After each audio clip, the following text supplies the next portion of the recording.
No, está todo cochino aquí. Que limpia el escritorio.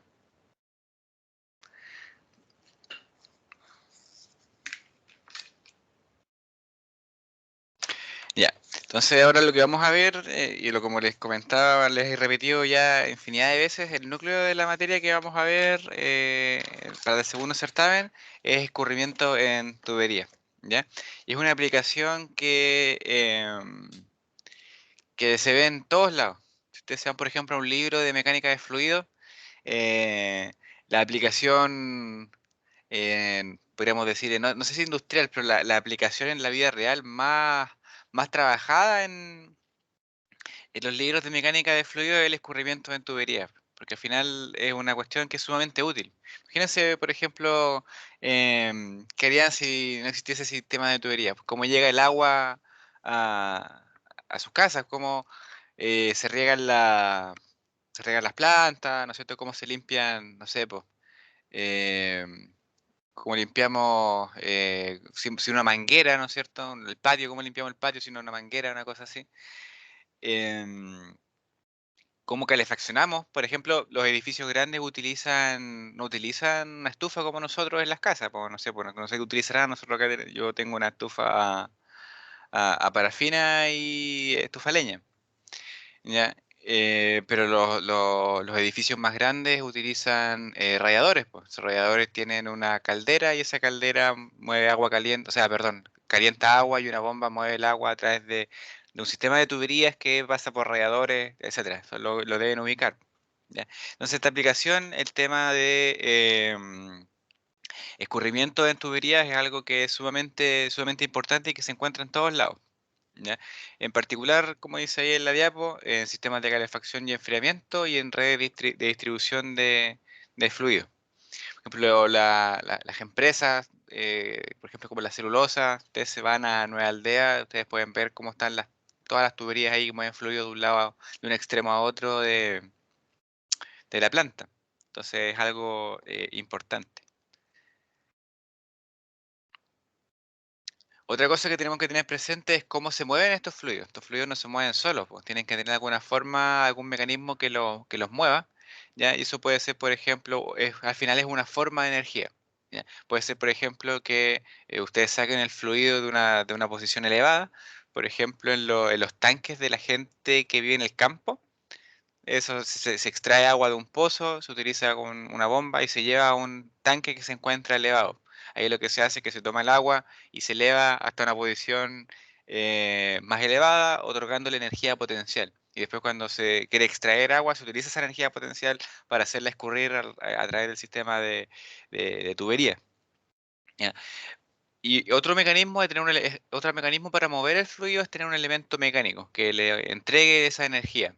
Y eso puede ser un ventilador, en el caso de un gas, o un compresor también puede ser, o una bomba en el caso de los líquidos. Ya, el tema de las bombas es un mundo, ¿ah? Es un mundo. Aquí no alcanzamos lamentablemente a ver temas específicos de bombas, pero es una cuestión gigante. ¿Ya? Bueno, aparte de ventiladores o bombas, un sistema de tuberías incluye lo más básico, ¿no es cierto? Que son las tuberías o ductos de distintas dimensiones, de distintos materiales, a través del cual circula el fluido. ¿Ya? Con respecto a la diferenciación entre tuberías o ductos, con tubería nosotros nos referimos a una tubería con perfil circular. ¿Ya? Y con ductos nos referimos a una tubería, pero con un perfil de otra forma. Puede ser un perfil rectangular, un perfil, no sé, cuadrado, elíptico, lo que sea, ¿ya? Para que tengan más o menos esa idea. Tuberías es cilíndrico, o sea, es como sí, tiene perfil circular y los ductos son los que no tienen perfil circular. Otros elementos que tienen estos sistemas son elementos que dirigen el flujo, que pueden ser, por ejemplo, uniones, que pueden ser flanges, o codos, ¿no es cierto? Los codos que permiten cambiar la dirección del flujo. También existen otros accesorios que pueden ser, por ejemplo, filtros, ¿ya? ¿Qué otro accesorio puede ser? No se me ocurre en este momento. Pero sí vemos sistemas con filtros aquí en este ramo. Todos esos elementos son importantes porque influyen en cómo se comporta el fluido, ¿ya? Cómo se comporta el fluido al interior de la tubería. Y son relevantes porque tienen que ser considerados en el diseño de estos tipos, o sea, de los sistemas de tubería. Em, Otro tema importante que tenemos que analizar es el tema de la velocidad, cómo se desarrolla la velocidad del fluido al interior de la tubería. ¿Ya? Nosotros lo habíamos visto la semana pasada, si no me equivoco, y habíamos conversado que la velocidad del fluido es cero en la superficie de la tubería, cuando el radio es igual a R, aquí. Esta es la dirección radial, este es R, y aquí el R es igual a cero.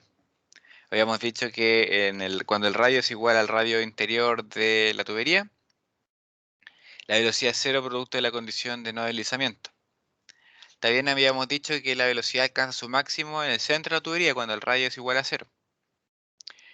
Y además, por conveniencia, cuando nosotros trabajamos con velocidades de flujo al interior de la tubería, trabajamos en general con la velocidad promedio. Y esto es porque es al final lo que nosotros utilizamos para diseñar estas cuestiones es la ecuación de Bernoulli. Y la ecuación de Bernoulli se trabaja en términos de la velocidad promedio. ¿Alguna consulta? ¿Se entiende todo hasta ahora?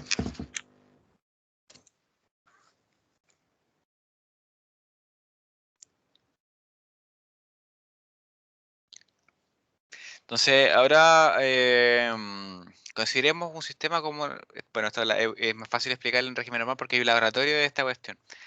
Imagínense ustedes tienen una tubería que es de acrílico, que es transparente, por ejemplo, de vidrio o de acrílico, y que tiene un determinado diámetro y a través de esa tubería pasa agua o un fluido cualquiera, pero agua es el más típico, ¿no es cierto?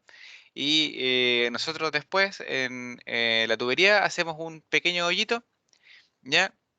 Y ingresamos una pequeña tubería, puede ser por ejemplo como una bombilla chiquitita, ¿ya? A través del cual ingresamos un colorante, un poco de tinta, ¿ya?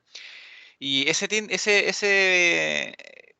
colorante nos permite a nosotros visualizar cómo es que se está moviendo el agua. El agua se combina con un poco con el colorante, pero el colorante, ¿no es cierto?, al final se mueve describiendo un movimiento similar al que describe el agua al interior de la tubería. Entonces eso nos permite a nosotros visualizar y analizar el flujo al interior de la tubería. Entonces, ahora vamos a analizar dos casos. En el primero, el fluido se mueve a velocidades bajas y en el segundo a velocidades más altas. Para el caso de las velocidades bajas, en general ocurre lo que se muestra en la figura 6.2a. ¿Ya?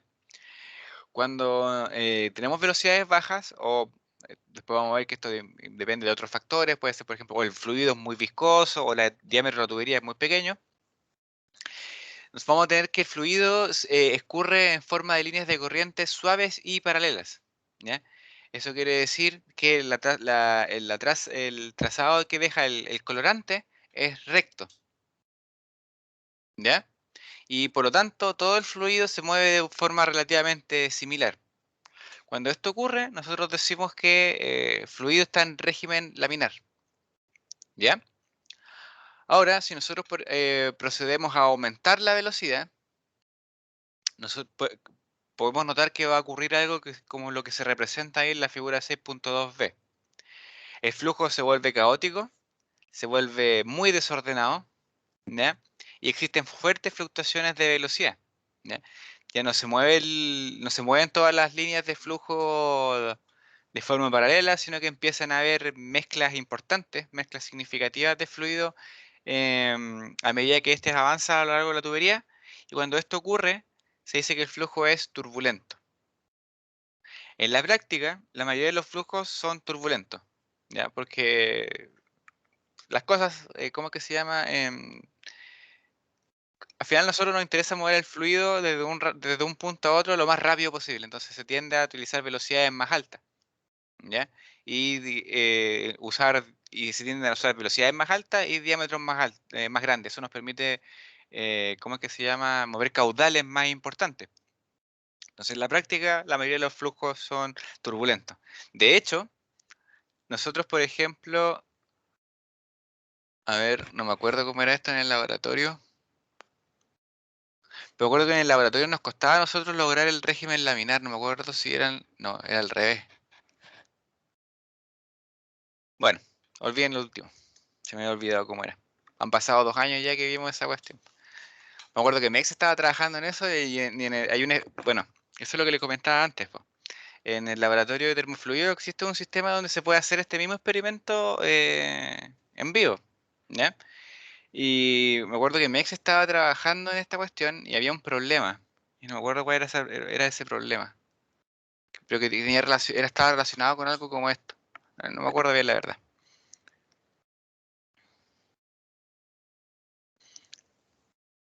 Entonces, como les decía previamente, el flujo laminar se encuentra cuando fluidos muy viscosos fluyen por tuberías pequeñas. Entonces, eso como le da más o menos un indicio de qué depende el tema del estado del flujo. Laminar y turbulento está relacionado con 3 cosas: con la viscosidad, con la velocidad y con el diámetro de la tubería. Entonces, por ejemplo, aquí estamos diciendo velocidades bajas, régimen laminar, velocidades altas, régimen turbulento, ¿ya?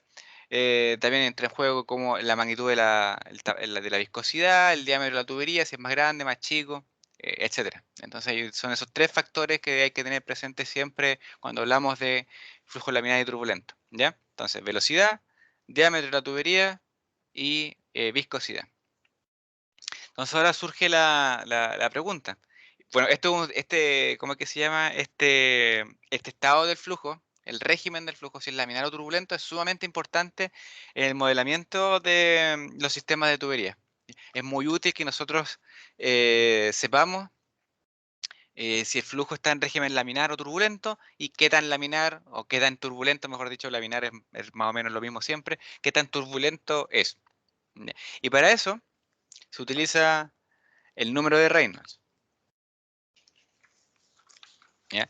Entonces el número de Reynolds nos permite determinar cuál es el régimen del flujo. Este régimen de flujo depende de los factores que les decía previamente, de la geometría, ¿ya? De la geometría en el caso de las tuberías es el diámetro. ¿Ya? Eso puede cambiar si es que es otro el sistema, como va a ocurrir después en transferencia de calor. Pues ahí vamos a trabajar no solamente con tuberías, sino que vamos a utilizar el número de Reynolds en otras geometrías. Entonces depende de la geometría, de la velocidad del flujo, obviamente, y del tipo de fluido, y el tipo de fluido define la viscosidad. ¿Ya? Entonces, el número de Reynolds, lo que está ahí, lo que representa es lo que se dice ahí. Representa la relación entre las fuerzas inerciales del flujo y las fuerzas viscosas, y está dado por esa ecuación que se ve ahí. El Reynolds es la fuerza de inercia partido de las fuerzas viscosas, y las fuerzas inerciales están relacionadas con la velocidad. Las fuerzas viscosas, obviamente, están relacionadas con la viscosidad. Y ese término que está acá, en la velocidad promedio, esa es el diámetro de la tubería, en realidad no es el diámetro. La ecuación del número de Reynolds, como les decía, sirven para varias geometrías. Y ese D no es el diámetro, es la longitud característica, que depende del tipo de geometría que vamos a utilizar. Y en el caso de las tuberías, como para ese tipo de geometría, para las tuberías, es el diámetro interno de la tubería. ¿Ya? Y tenemos la viscosidad cinemática, y si no queremos utilizar la viscosidad cinemática y queremos utilizar la dinámica, también lo podemos utilizar, pero junto con la viscosidad dinámica tiene que entrar la densidad.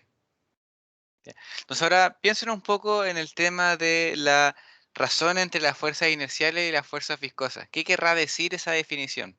¿Ya? Porque claro, uno puede pensar fuerzas inerciales, velocidad, inercia, cantidad de movimiento, fuerzas viscosas, ya lo que hace la viscosidad. ¿Ya? Entonces, ¿cómo podemos entender esta cuestión? ¿Qué se les viene a la cabeza cuando vemos esa relación de fuerzas inerciales y fuerzas viscosas?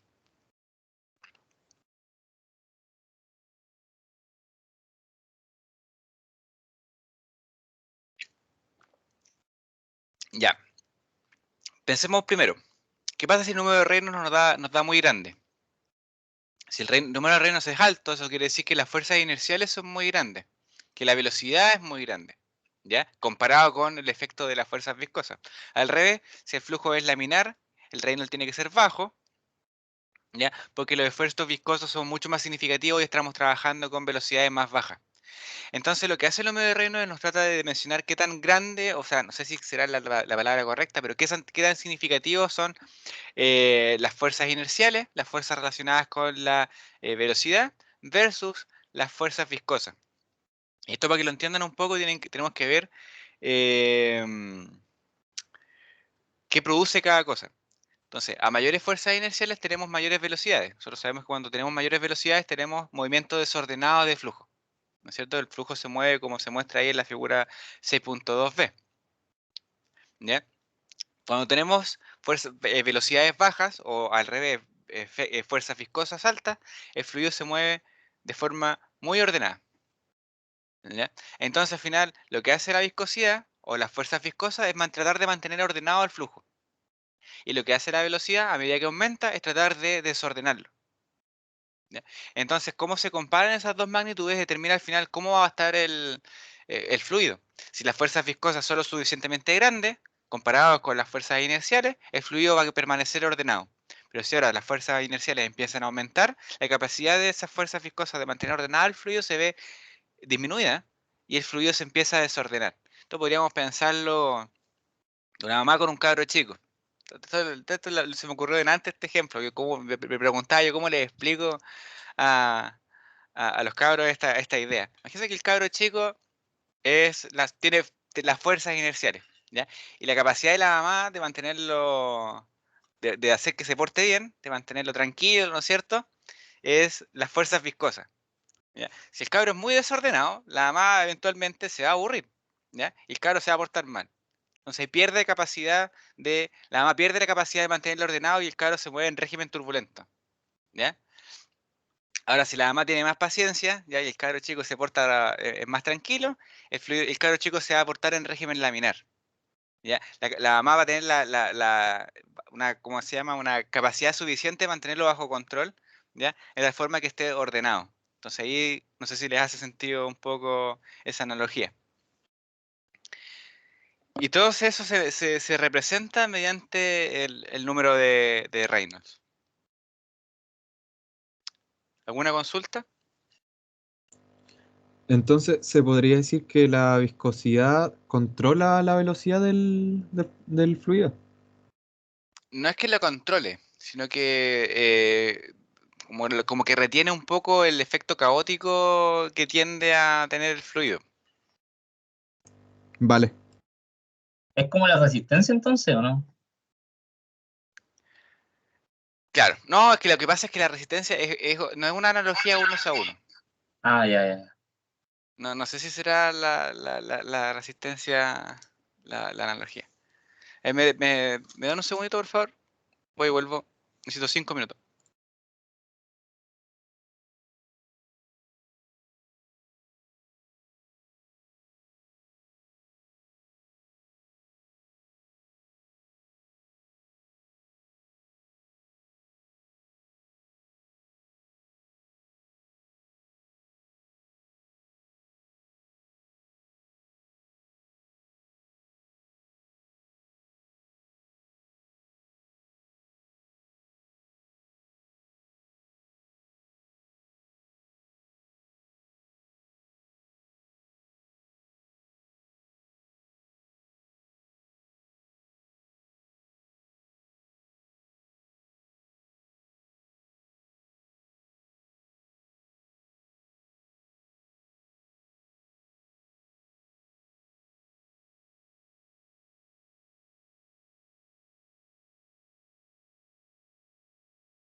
Aló, volví. Disculpen. Ya. ¿Algún comentario? ¿Algo que no les haya quedado claro? ¿Estaba todo claro? Al menos por mi parte. Hasta el momento. Música de espera, puse la señorita. Profe, Sí, puta, vamos a tener que poner. profe, Dígame. ¿qué ocurre si el número de rey es igual a 1? Como, ¿en qué estado ¿Cuánto? estaría? ¿Igual a 1? ¿O imposible? No, yo creo que sí, eventualmente si tiene la velocidad suficientemente baja y una viscosidad lo suficientemente alta, queda en estado laminar, po. O sea, si usted logra tener un sistema que le permita tener un Reynolds igual a 1, debería escurrir en el régimen laminar, po. Existen límites para eso. Nosotros después, dependiendo de la geometría, vamos a... Es lo que viene después, ¿o no? Sí. Vamos a avanzar esto ahí. Dependiendo de la magnitud del reino, nosotros podemos saber más o menos cómo es el estado del régimen del flujo. Y esto tienen que entenderlo como no como algo absoluto, ¿ah? El número de Reynolds, nosotros sabemos cómo se comporta en rangos, ¿ya? De forma aproximada. Entonces, por ejemplo, como dice ahí, para el flujo de interior de una tubería, si el Reynolds es menor a 2300, nosotros decimos que el régimen está en estado laminar, ¿ya? Si el Reynolds es mayor a 4000, nosotros vamos a decir de que el flujo es turbulento, ¿ya? Y si está entre 2300 y 4000, el flujo de transición, que es como una combinación de laminar y turbulento, ¿ya? Pero esos no son números absolutos, sino que son rangos. Por ejemplo, algunas fuentes, algunos libros dicen de que el flujo no es laminar hasta 2300, sino que hasta 3000, ¿ya? Cosas así, ¿ya? O si, por ejemplo, nos da que el flujo está en régimen laminar, o sea, perdón, si nos da un flujo, nos da que el Reynolds es 2300 y nosotros vemos fluctuaciones, puede que no sea justamente laminar, sino que aparte de eso está en transición. Sino que piénsenlo más, como eso les digo, no son números rígidos, no son estados absolutos, sino que son cosas un poco más, ¿cómo que se llama? No son ceros y unos, básicamente. Y hay que no lo vean en términos absolutos. Entonces, aquí lo que aparece en esa diapo es un análisis similar a lo que estábamos haciendo del número de Reynolds, ¿ya? Entonces, para el número de Reynolds bajos, las fuerzas viscosas son capaces de mantener el fluido alineado, ordenado, ¿ya? Y eso evita las fluctuaciones rápidas de fluido que se observan en los regímenes, ¿cómo que se llama? En los fluidos turbulentos. Entonces, cuando el número de Reynolds es relativamente bajo, decimos que el fluido es laminar. Acá la mamá ha logrado mantener al cabro chico bajo control. ¿Ya?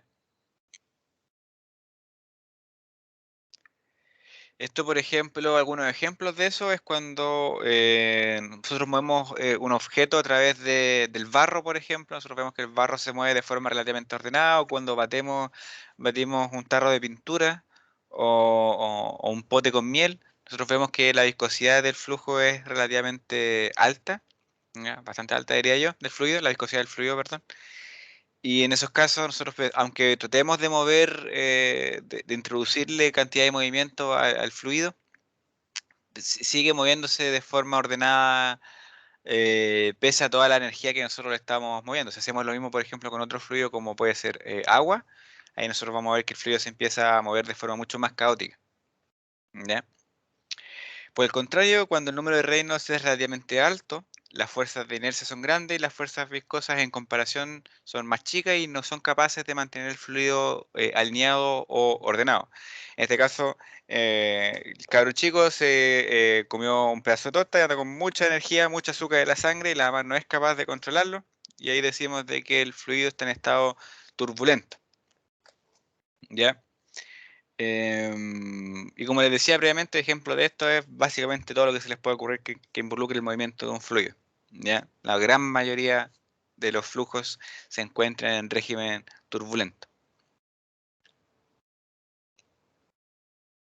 Entonces ahora si partimos desde un Reynolds igual a igual a 1, ¿ya? Y empezamos a aumentar la velocidad y conforme se va aumentando el Reynolds, solo vamos a tener que al principio, para Reynolds muy bajos, el flujo es laminar y a medida que se va incrementando, el flujo pasa a ser turbulento, ¿ya? Y existe un punto crítico, un valor de un número de Reynolds crítico, entonces en donde nosotros decimos que el fluido empieza a moverse como flujo turbulento.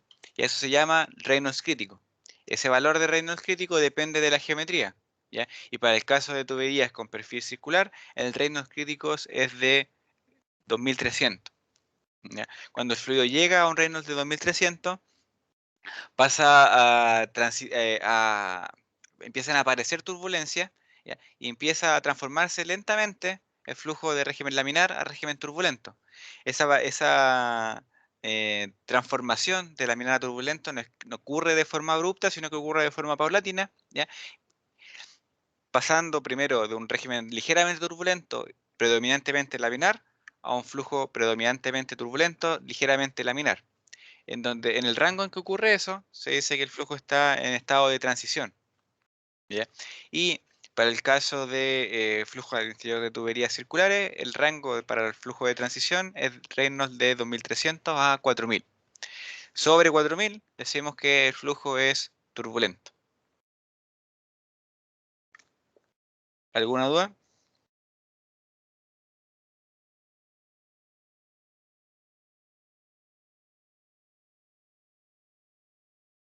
Todo claro, profe.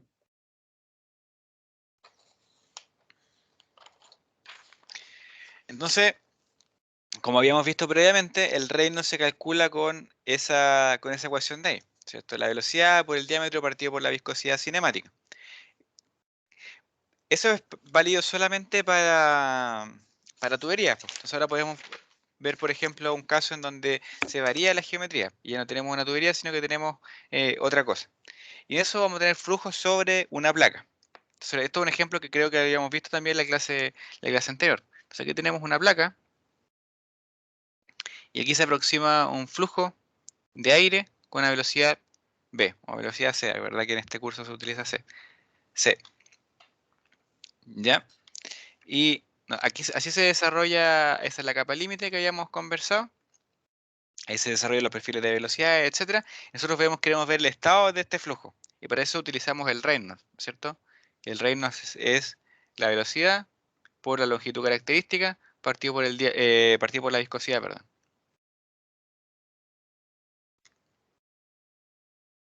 ¿Ya? Habíamos dicho que esa longitud característica para tuberías era el diámetro. Pero ¿qué pasa con el flujo aquí sobre una placa? ¿Cuál vendría siendo la longitud característica en su opinión?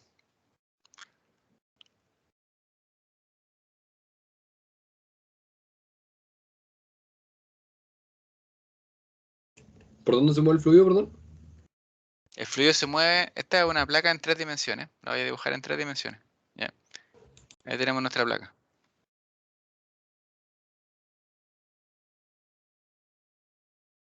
Y el fluido se mueve hacia acá.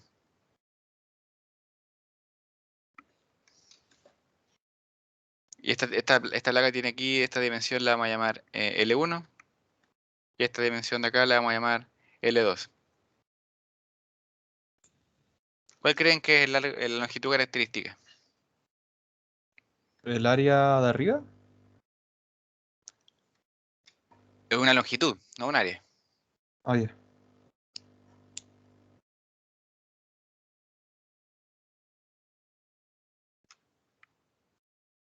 ¿Sería L2? El L2. Comparemos esto un poco con la... Ah, claro, tiene sentido que crean que es L2, pero no es L2, es L1. Sería L1, claro. L1, exactamente, L1, en la dirección del flujo. Eso un poco, comparado con las tuberías, es poco intuitivo, porque el caso de la tubería, el fluido se mueve en la dirección longitudinal, entonces uno tendría que pensar que las longitudes características son la dirección perpendicular, ¿no es cierto? Claro. Que vendría siendo el diámetro en el caso de las tuberías, pero no es así, pues. El caso es que para tuberías el largo en realidad no es como, no depende de cómo se mueva el flujo, sino de cómo se desarrollan las velocidades. Esa es eh, ¿cómo que se llama? Es el fenómeno que importa al momento de definir cuál es la longitud característica. Pero en el caso de las placas, el Reynolds se calcula con el largo de L1. ¿Ya? Y para esta geometría existen otros límites de régimen laminar, turbulento y transición. Por ejemplo, para este tipo de geometrías el Reynolds crítico ya no es 3000, sino que es igual a 500.000.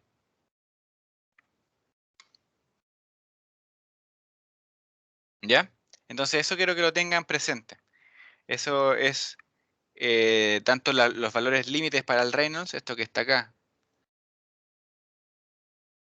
como la propia ecuación del Reynolds depende de la geometría, ¿ya? Porque, bueno, aquí vamos a utilizar puras tuberías, pero no quiero que se queden pegados con esa idea, sino que entiendan un poco el trasfondo, porque después esto lo van a utilizar en el otro curso.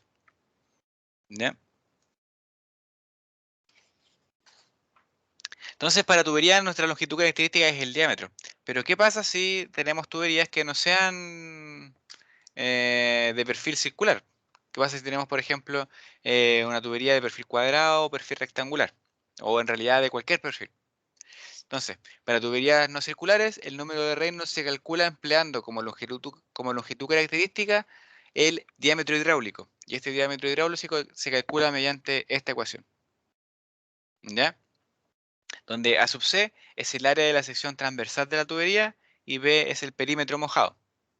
¿Ya?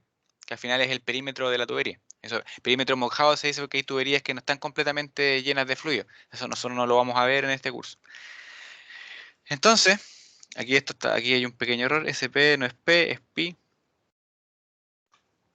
¿Ya? Ahí ahí se muestran las ecuaciones para distintas, ¿cómo que se llama? Para distintas geometrías. No confundirse entonces cuando tenemos, ¿cómo que se llama? Cuando tenemos tuberías no circulares, la longitud característica para el cálculo del Reynolds es el diámetro hidráulico que se calcula con esa ecuación y que cambia para cada una de las geometrías.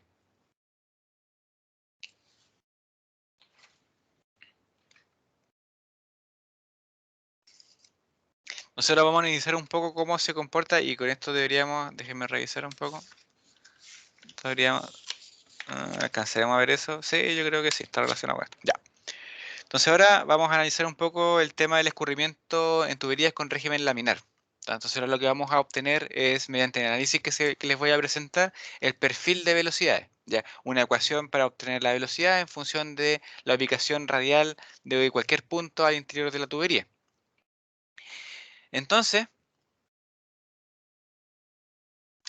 vamos a considerar que para este análisis, que cada partícula de fluido se desplaza a una velocidad constante a lo largo de una misma línea de corriente. ¿Ya?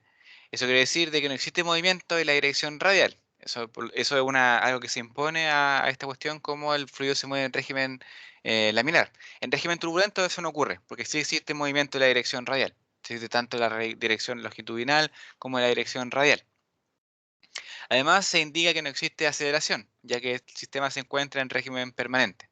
Entonces, lo que vamos a hacer ahora es tomar un anillo de la sección de la tubería. Esto para que lo entiendan, se lo voy a dibujar en tres dimensiones. Entonces aquí tenemos nuestro perfil de la tubería. Está que feo eso.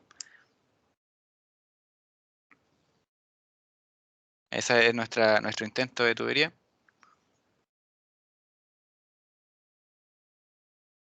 Y el fluido se mueve aquí con una velocidad C promedio. Ese es el eje de la tubería. Y aquí lo que vamos a hacer es tomar un anillo que está ubicado al interior de esa tubería.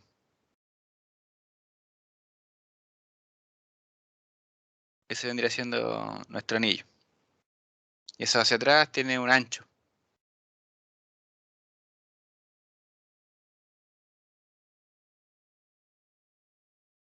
No sé si se entiende. Ahí lo voy a dejar todo con rojo mejor.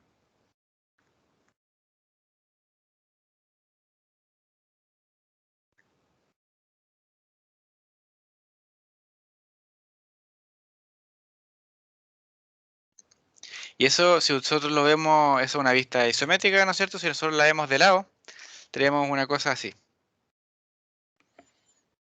Si eso lo partimos por la mitad y lo giramos, no sé, pues ahí cuánto estará eso, unos 40 grados, 45 grados. ¿Ya? Entonces eso representa esto, un corte acá. ¿Ya? Lo voy a dibujar con otro color mejor. Un corte ahí y un corte ahí. Entonces ese corte que le dibujé ahí vendría siendo este corte de ahí y este corte de ahí. ¿Se entiende bien la idea del anillo, no? ¿Alguien que no le haya quedado claro?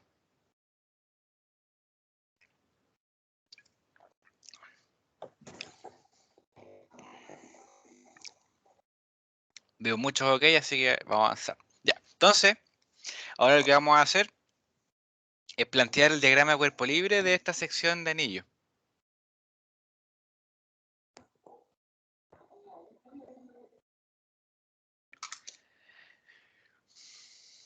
¿Ya?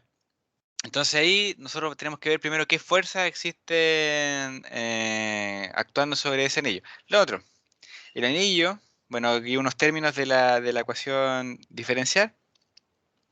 El radio interior del anillo es R. Eso quiere decir de que esto de acá es R. El grosor del anillo es dr, ese valor que se encuentra ahí. Y la longitud es de X. Si aplicamos la segunda ley de Newton, tenemos en total dos tipos de fuerzas. Las fuerzas producto de la presión, ¿ya? Que están comprimiendo el anillo, ¿ya? Y fuerzas de corte producto de la viscosidad, que están, valga la redundancia, tratando de cortar el anillo. Esas son las ideas que habíamos conversado al inicio del curso, ¿ya? Entonces, las fuerzas producto de la presión que tenemos en nuestro diagrama de cuerpo libre, en la presión ¿cómo que se llama? En una posición X, ¿ya? Por un lado, por el lado izquierdo, y esa misma presión más una variación producto del cambio en la posición de X, P más de X. Esto en realidad está malo, esto no es así. Esto es P, X más de X. Y esto de acá es lo mismo. Ese es tau sub R más dr. ¿Ya? Eso, ¿no es cierto?, lo que hace es representar, para el caso de la presión, cómo ha cambiado la presión desde que estamos, desde la posición en el extremo izquierdo del anillo hacia la posición en el extremo derecho. Y lo mismo ocurre con los esfuerzos de corte. Acá tenemos un tau sub R que representa los esfuerzos de corte de la posición R, ¿ya? Y por arriba tenemos el esfuerzo de corte que existe en la posición R más dr. ¿Ya? Recordemos que dr es esa dimensión de acá. ¿Cuál es la diferencia entre lo que borró y lo que escribió en la parte de la derecha? Ah, que aquí esto, S de X está sumándose al P sub X. Ah, ya, ya, ya. Y es P X más de X.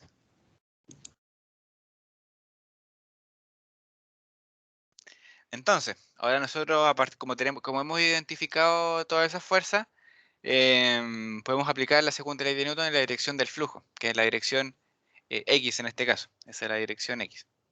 ¿Ya? Entonces, en primer lugar, en el primer término ahí que tenemos, esto es un área. Esa área de ahí es el área del anillo en la sección en el lado izquierdo, multiplicada por la presión nos da la fuerza. ¿Ya? Luego tenemos lo mismo, el área multiplicada por la presión, pero por el lado derecho. ¿Ya? Tenemos el área multiplicada por, perdón, el largo por el perímetro, que nos da el área ¿cómo que se llama? De la superficie interior del anillo, esa área de aquí, ¿ya? Multiplicada por los esfuerzos de corte que se producen en esa sección, que vendría siendo tau sub R, y lo mismo para la superficie exterior del anillo, esta de acá, ¿ya? Que se multiplica, que es el perímetro por, ¿cómo que se llama? El perímetro por el ancho, multiplicado ¿cómo que se llama? Por los esfuerzos de corte. ¿Ya? Ahí nosotros desarrollamos, y todo eso es igual a cero, ¿no es cierto? Porque esto está estático. Desarrollamos y nos queda que la relación de las fuerzas se puede representar, se puede reducir a esta ecuación. ¿Ya? Aquí lo que nos falta es de expresar los esfuerzos de corte en función de la viscosidad. ¿Ya? Porque nosotros sabemos que lo que produce los esfuerzos de corte es la viscosidad propiamente tal. ¿Ya? Y eso se utiliza empleando lo que se llama ecuaciones constitutivas. Y esto puede variar dependiendo de cómo se considere o del caso. Esto no es una cuestión escrita en piedra. Y en el caso de nosotros vamos a utilizar esta relación, que el tau se relaciona con los esfuerzos de corte mediante esa ecuación, ¿ya? Donde ese término de acá es la viscosidad dinámica y el de UDR representa la tasa de cambio de la velocidad y la dirección U con respecto a R, ¿ya? Además dice que el fluido es newtoniano. ¿Cuándo un fluido es newtoniano? Cuando su viscosidad es constante en todas las direcciones y en el tiempo. Si aplicamos ese cambio de variable, ¿ya? La ecuación para la segunda ley de Newton nos queda de esta forma, ¿ya? Y aquí aparece el término que a nosotros nos interesa, el U. Para que recuerden que aquí estamos buscando la ecuación para obtener ese U en cualquier posición radial, ¿ya? Entonces, ahora lo que tenemos que hacer es tratar de resolver esa ecuación diferencial, ¿ya? Y para ello se aplica la solución general de esa ecuación diferencial. No sé si eso se ve en ED. Ustedes tienen ED, se me olvida que los industriales tienen ED igual que los mecánicos. Y en ED se ven los problemas de condiciones de borde, ¿no es cierto? Y la solución general para esa ecuación que está allá arriba es la ecuación que se muestra acá. Y ahí lo que nos falta es aplicar las condiciones de borde para obtener las constantes C1 y C2, ¿ya? Y las condiciones de borde son las que se indican acá.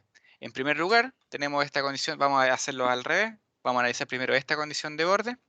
Esa nos indica que la velocidad es cero en la, ¿cómo que se llama? En la posición de la superficie interior de la tubería, donde se aplica la condición de no deslizamiento. Es decir, la velocidad es cero cuando el R es igual a el radio de la superficie interior de la tubería. SR de ahí, ¿ya? Y la segunda condición tiene que ver con la tasa de cambio de la velocidad en función del radio, ¿ya? Esa tasa de cambio lo que al final lo que es una pendiente, ¿no es cierto? Entonces, por ejemplo, si nosotros trazamos una tangente al perfil de velocidades que se muestra aquí en una posición radial cualquiera, tenemos esa inclinación, ¿ya? Esa inclinación, esa inclinación, esa inclinación y esa inclinación, etcétera, ¿ya? Si nos fijamos ahí, justo en el medio, en el eje de la tubería, cuando el radio vale 0, la pendiente es igual a 0, ¿ya? Y esa es nuestra segunda condición de borde, que es esa que está ahí. Entonces, en radio igual a 0, la tasa de cambio de U con respecto a R es 0. Y eso es debido a la simetría con respecto a la línea central de la tubería al eje de la tubería. Aplicando estas condiciones de borde, en función de... aplicando esas condiciones de borde a la solución de la ecuación diferencial, podemos obtener el perfil de velocidades del flujo en función del radio, ¿ya? Y ahí podemos notar principalmente dos cosas.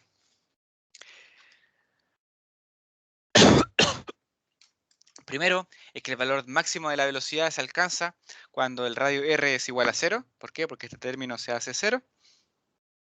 Y el valor mínimo cuando R es igual a R. ¿Por qué? Porque este término se hace 1, ¿ya? Y por lo tanto eso se hace 0. Ahí la velocidad es 0.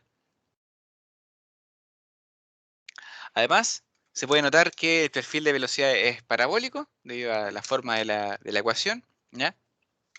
Y aparte de eso, tenemos que notar que el dP, la variación dP de la presión, el dP de X, tiene que ser negativo, sí o sí. ¿Por qué? Porque la velocidad, como la definimos nosotros, es positiva en la dirección del flujo, ¿ya? Entonces nosotros sabemos que el U tiene que ser siempre positivo, ¿ya? Y además, este número de acá siempre es mayor que 0, ¿ya? Porque nunca el radio R va a ser mayor que el radio R mayúscula, ¿ya? Entonces ese número siempre tiene que ser positivo, este número siempre tiene que ser positivo y tenemos un signo menos ahí, ¿ya?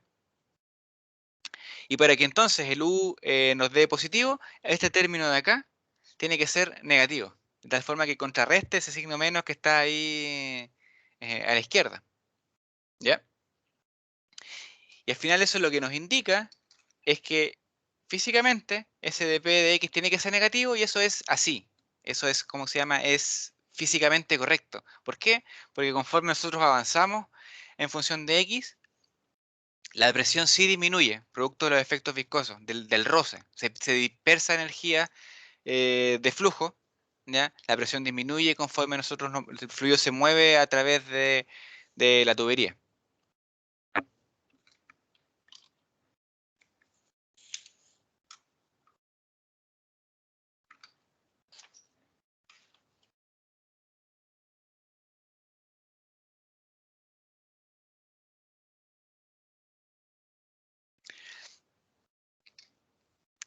Ya.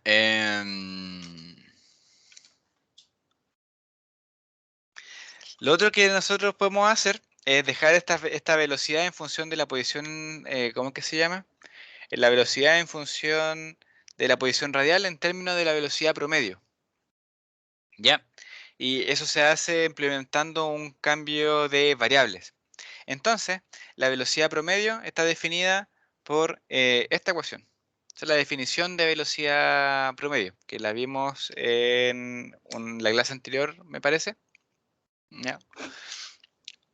En algún punto la vimos, no me acuerdo bien cuándo, téngame paciencia. ¿Ya? Entonces, si nosotros metemos la definición de velocidad que habíamos visto previamente en este término, nos va a dar que la velocidad promedio es igual a menos r al cuadrado partido por 8 veces la viscosidad dinámica por dp de x. Y si ahora nosotros hacemos el cambio de variable y metemos ese término en la ecuación que tenemos acá, esto, como les decía, lo ponemos en esa ecuación, nos va a dar que el U sub R está definido de esa forma. ¿Ya? Se lo voy a anotar un poco para que lo tengan un poco más claro. Nosotros tenemos que el U sub R,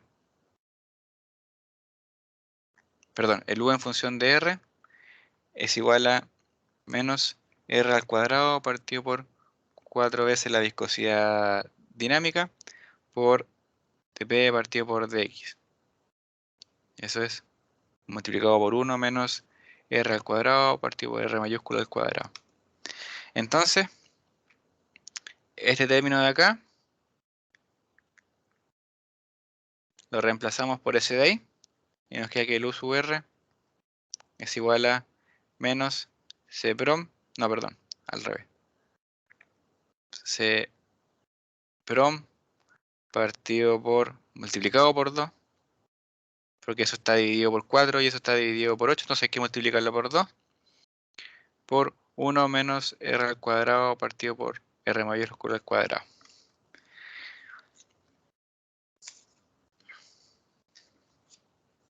Entonces nosotros, conociendo la velocidad promedio y conociendo las dimensiones de la tubería, cuando el régimen es laminar, nosotros podemos obtener la velocidad puntual en cualquier punto de la tubería perdón, me enredé. Conociendo entonces la geometría de la tubería y conociendo la velocidad promedio, y además sabiendo que el régimen es laminar, nosotros podemos obtener la velocidad en cualquier punto punto radial de la tubería utilizando esa ecuación. ¿Alguna consulta?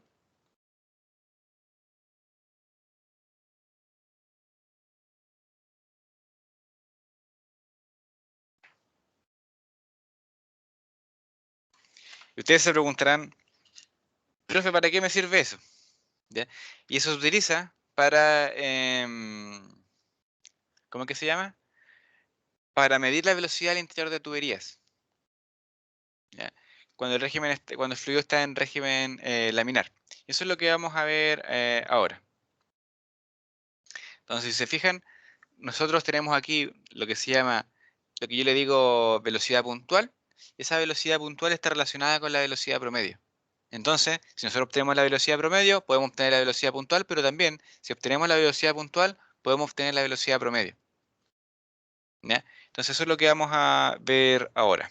La medición de la velocidad en una posición puntual.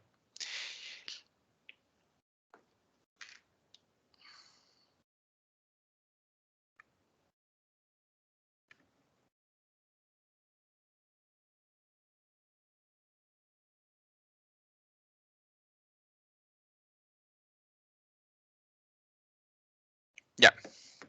Entonces, para medir la velocidad al interior de una tubería se utiliza un instrumento denominado tubo de Pitot. ¿Ya? El tubo de Pitot es un instrumento compuesto por dos tuberías concéntricas utilizado para medir la velocidad de un fluido en un punto. La velocidad que mide el tubo de Pitot en una tubería depende de la ubicación con respecto al eje de la tubería, es decir, de la posición radial. Eso es lo que le comentaba previamente. Tenemos que considerar entonces para esa medición el valor de SR minúscula. ¿Ya? Entonces, ese vendría siendo ese es el tubo de Pitot. A ver si aquí lo podemos ver. Si se fijan, este tubo de Pitot tiene unos hoyitos aquí. Eso ahí son unas perforaciones, ahí y ahí. Y esas dos perforaciones se representan en este gráfico de esta forma. Esto vendría siendo la perforación frontal, esa de ahí. Y aparte de eso, esto tiene que tener,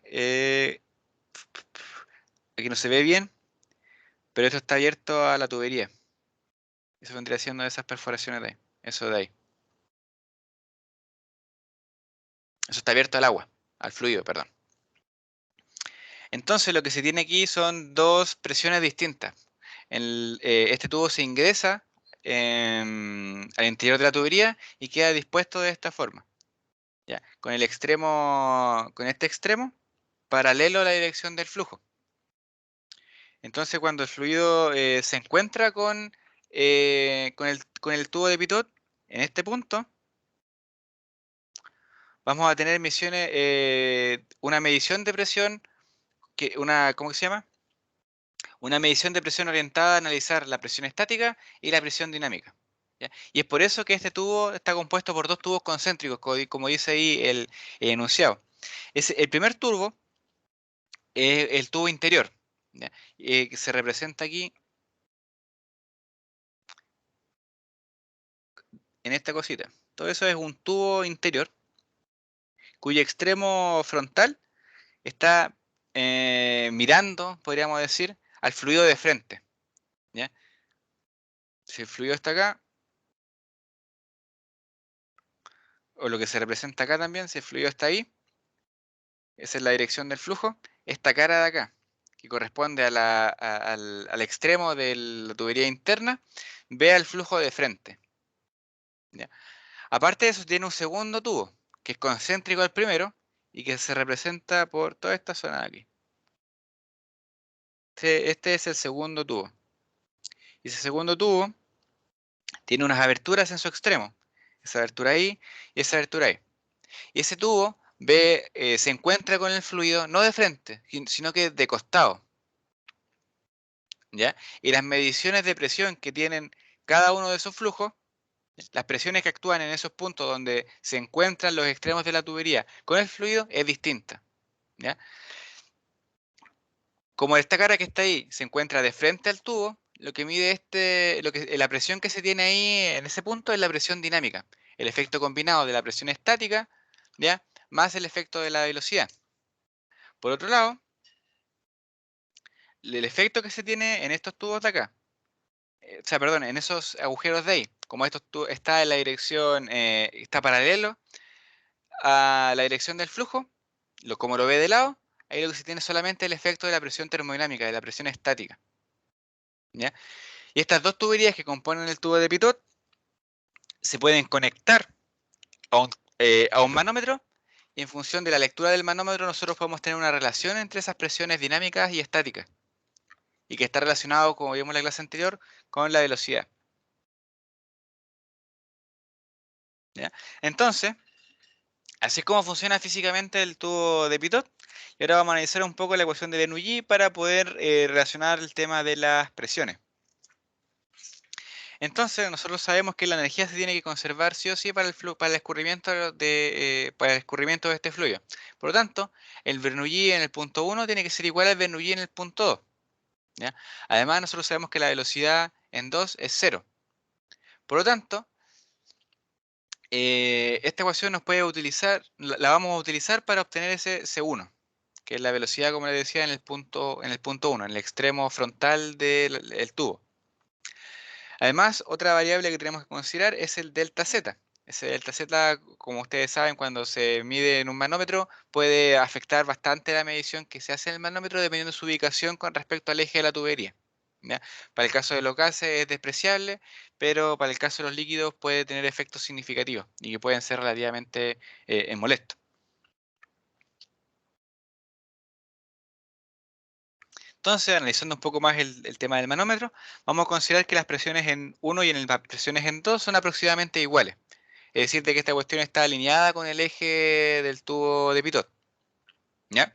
El efecto de la altura, por lo tanto, es despreciable. Nosotros sabemos entonces que la presión en 1 tiene que ser aproximadamente igual a la presión en 2. Además, nosotros sabemos que, por lo tanto, la presión en 2 tiene que ser igual a la presión dinámica. ¿Ya? Y la presión en 3 tiene que ser la presión estática. ¿Ya? Porque la velocidad ahí en el flujo de la dirección de entrada de los tubitos, como los ves laterales, de forma lateral, es 0. Además, nosotros podemos relacionar la presión 2 y la presión en 3 desde el punto de vista del manómetro. Eso es algo que ustedes ya conocen y se evalúa, ¿no es cierto?, en el certamen 1. Nosotros tienen que saber ahí que ustedes tienen que saber ahí que la presión 2 es igual a la presión 3 más la densidad del líquido manométrico por G por la altura de esta columna. Luego, ¿cómo que se llama? Aquí me confundí. ¿Cómo es que era esto?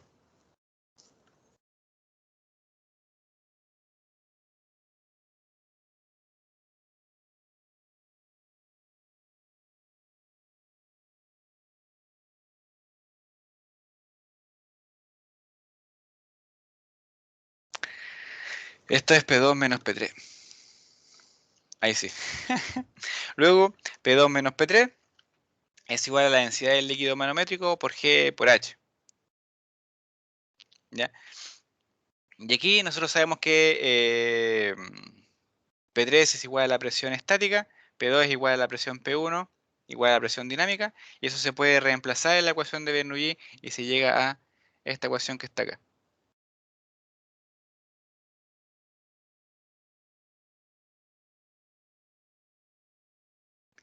Reemplazando eso y desarrollando, nosotros tenemos una expresión para obtener la velocidad C1, la velocidad puntual en el punto 1, en función de la lectura del líquido manométrico.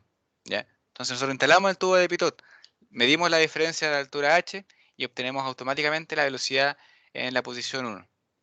Y con esa velocidad nosotros la vamos a utilizar para calcular la velocidad promedio. O sea, nosotros obtenemos esa posición esa velocidad C1 en la posición radial eh, que se tiene ahí para ese radio R1. ¿Ya? Y nosotros después podemos utilizar ese dato dentro de esta ecuación para obtener la velocidad promedio. Y esa es la forma en que se calcula la velocidad promedio para el régimen laminar. Para el régimen turbulento eso no se puede, hay que hacer un proceso un poco más rebuscado y hay que integrar y toda la cuestión. Hay que hacer múltiples mediciones e integrar. ¿Ya? ¿Alguna consulta? Esas dos láminas no salen en mi apunte. No, deberían, porque el mismo que yo le subí. O sea, lo tengo mal y se salta de escurrimiento en teorías con régimen laminar, pero Qué raro. Yo tengo una versión nomás de esto, no tengo dos versiones. En la diapositiva está bien, sí. O sea, yo por lo menos tengo la diapositiva. Lo estoy viendo ahí. sí, no sé En la el voy a apunte pasar. no lo tengo. Esto en el apunte no lo tengo. Esto lo agregué yo Ah, ya, porque esto ya, ya. se ve en un laboratorio. Como esto se ve en un laboratorio, como está coordinado con lo que se hace en presencial, está coordinado con lo que se hace en el laboratorio, yo hago esta clase para que cachen un poco mejor lo que van a hacer en el laboratorio. Que me preguntaban harto por esto, entonces sí me ahorraba tener que explicarle uno a uno. Vale, ahí está, amigo.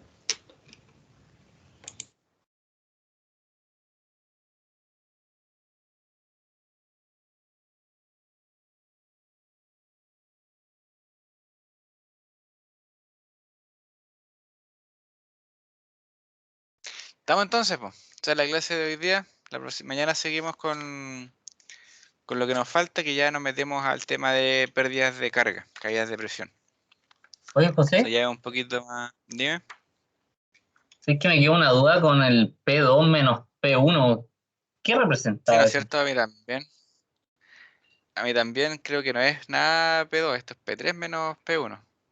Ah, ya. Calmado. O es por el Bernoulli. Sí, es por el Bernoulli, que esto se reemplaza en la ecuación de Bernoulli. Ah, ya. Ya, ya. Ah, sí, pues está bien, pues. Es P1, P2, y después P2 se deja en términos de esta ecuación. Y P1 menos P2 es la... ¿Cómo que se llama? Ya, el P2 se deja en términos de P3, con el manómetro. ¿Ya? Ya, ya. Y Ah, ya. el P3 y el P1 es la diferencia entre la presión estática y dinámica. Y eso está relacionado con la velocidad. Ya, ya. Eso es lo que se trata de representar aquí. Está la presión estática y está la presión dinámica. Mm. O Ya, sea, en ya, sí. realidad esta es la presión, esta de acá es la presión de estancamiento. Tengo que corregir esta cuestión, está bien mal hecha, que creen que les diga.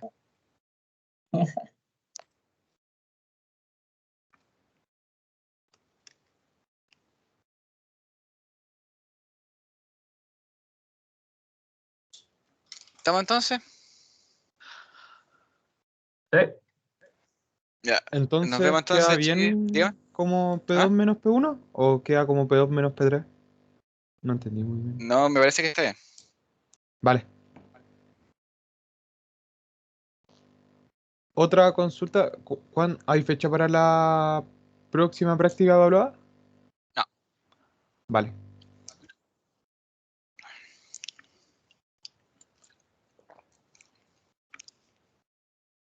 No he visto eso todavía.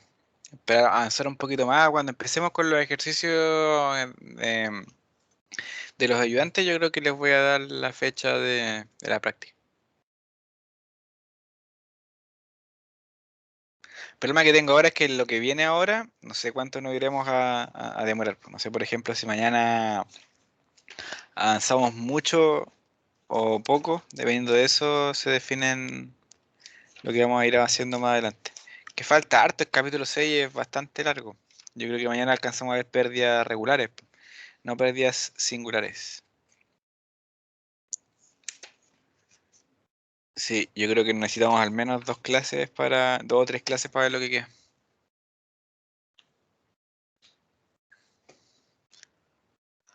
Ya pues, nos vemos mañana entonces, chiquillos, que les vaya bien. Chau, estés chau. bien. Chau, Gracias. chau. Chau, chau, Chao, profe, Chao, que profe, esté cuídese. bien. Chau, profe. chau, Chau, chau. profe.